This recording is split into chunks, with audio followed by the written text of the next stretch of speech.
In ancient Egypt, temples were not merely places of worship, but cultural and social institutions, where the realms of human and divine intertwined. This is why the ancient Egyptians called them Per-Ankh, the house of life. كان الملك في العقيدة المصرية القديمة الوسيط بين البشر والإله. In ancient Egyptian belief, the king was the mediator between humans and gods. وكان المصريون يؤمنون بأن الآلهة المصرية هي عبارة عن كائنات أو مخلوقات تحمل صفات خاصة بالقوة والرعاية ومساعدة البشر. وهذا يبين مدى عمق الفلسفة الدينية التي تميز بها المصريون القدماء. The Egyptians believed their divine beings were manifestations of sacred power, each embodying strength, protection, and compassion, a reflection of the deep spiritual philosophy that defined their civilization. تمتد رحلة الملوكية إلى ما بعد حدود الحياة. آمن المصري القديم أن الروح تبعث من جديد، وأن الخلود يصنع بالفضيلة والعلم والفن. The final step is a journey into eternity.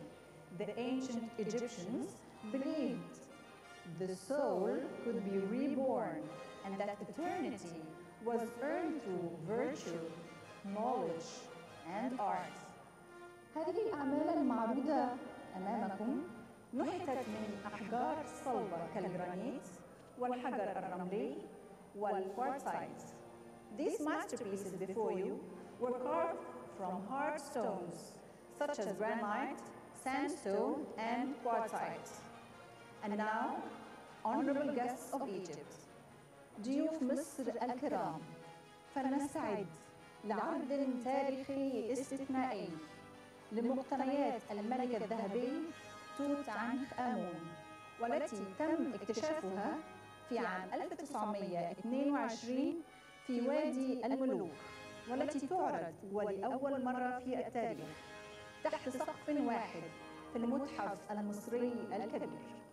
And now, let us prepare for a truly historic exhibition, the treasures of the Golden King, Tutankhamun, which was discovered in 1922 in the Valley of the Kings, displayed for the very first time in history under one roof, here at the Grand Egyptian Museum. أكثر من 5,000 قطعة أثرية تعرض في مساحة تتجاوز 7,000 متر مربع.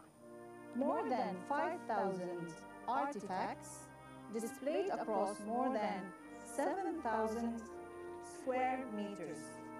ولأول مرة منذ أن أغلق الكهنة باب المقبرة سنرى الملك توت عنخ آمون وجها لوجه. And for the first time since the priest sealed his tomb, we will see King Tutankhamun face to face. Ladies and gentlemen, ضيوف مصر الكرام، قناع الملك الذهبي توت عنخ آمون, honorable guests of Egypt, before you stands the golden mask of King Tutankhamun. قناع ذهبي خالص يد 11 كيلوغراما، عيناه من الكوارتز والأوبسيديان محددة بخطوط من اللازورد الأزرق، نظرة حية أبدية. A mask of pure gold weighing 11 kilograms. Its eyes made of quartz and obsidian, outlined with bands of deep blue lapis lazuli. A gaze both lifelike and eternal. رمز الشمس وحماية